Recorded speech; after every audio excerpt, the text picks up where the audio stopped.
El nacionalismo mexicano se ha construido a través de muchos mitos y de una historiografía que solo muestra una de las caras de la conquista de América. Cabe resaltar que la historia cumple una función importante, como socializadora y legitimadora de un régimen político, así que no debe sorprendernos que esté manipulada y contenga elementos falsos, situación que pasa en todo el mundo, no es exclusividad nuestra.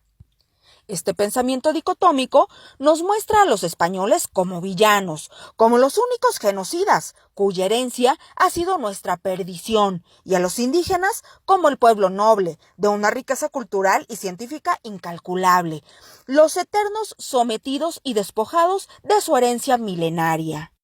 Todo esto muy discutible y no difícil de desmentir. Siempre se habla de genocidio, pero el genocidio ya lo conocían los indígenas, lo vivían y padecían todos los días por medio de los sacrificios humanos, de los que hay muchos relatos y también evidencias científicas en los restos de cuerpos encontrados en diversas zonas de Mesoamérica.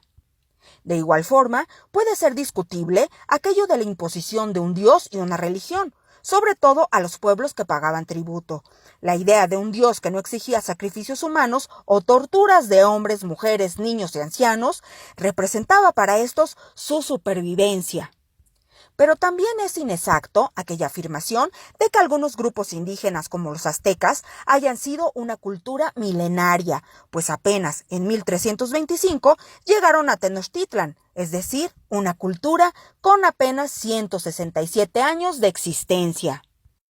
Y lo que hoy se llama hispanofobia fueron ideas promovidas por la necesidad de crear una historia que exacerbara cualidades de los grupos prehispánicos, ciertas o falsas, para minar la solidez de una sociedad que España había construido con reglas y un sistema de gobierno singulares, que permitieron la convivencia de todos y que abonó mucho a engrandecer al Imperio Español, que en aquel momento no tenía igual y que le generó suficientes enemigos. Luego, las guerras religiosas entre católicos y protestantes en Europa provocaron que España perdiera su hegemonía, y estos sucesos cambiaron al mundo para siempre. Franceses, ingleses, holandeses y hasta portugueses escribieron entonces la historia, a su modo, y con ello da inicio la leyenda negra de España.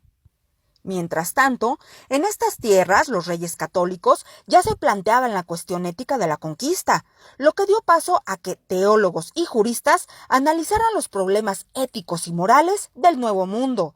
Se ponía énfasis en la educación de la fe, medio por el que los indígenas abandonaron la antropofagia, los sacrificios humanos y otras prácticas como el esclavismo. Así, en las leyes de Indias, Isabel la Católica prohíbe la esclavitud en 1500, cuando en Estados Unidos se da hasta 1863. La prohibición era para españoles, pero también para los indígenas.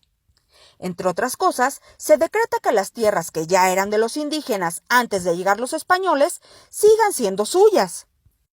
Las novedosas leyes veían por los derechos de los pobladores naturales, que eran incluidos en las actividades productivas y cotidianas, que permitieron una vida en paz y un orden social. ¿Que hubo abusos? Sí los hubo, como los hay siempre entre gobierno y gobernados, pero nunca existió esa guerra de exterminio que a muchos les gusta creer, y cuando se recurre a las fuentes, los números y censos de la época demuestran que no hubo tal exterminio o esas masacres masivas casi cotidianas. La peor matanza de indígenas no la hicieron los españoles, sino el cocolistli, que provocó una epidemia que afectó a buena parte del territorio y mató entre el 50 y el 80% de la población. Según estudios recientes, se identificó a esta bacteria como salmonela. Trabajos forzados. En la Nueva España todo eran trabajos forzados. Construir un nuevo virreinato no fue tarea sencilla y requirió de la mano de obra de todos los sectores. Así trabajaban juntos españoles, mestizos, mulatos e indígenas, que cabe señalar estaban protegidos por una ley que autorizaba el reclutamiento de solo el 4% de ellos en cada pueblo en el periodo borbónico.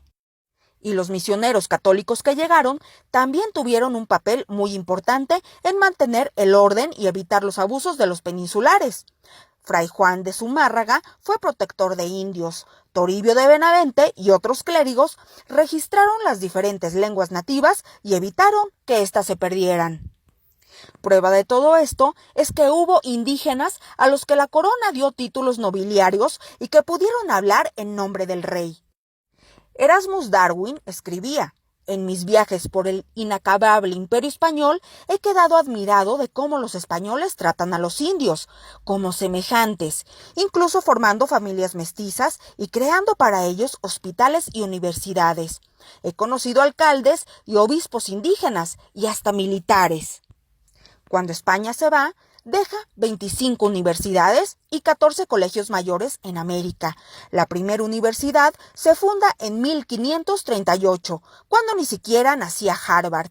Ningún otro imperio había hecho tanto por la educación de su pueblo.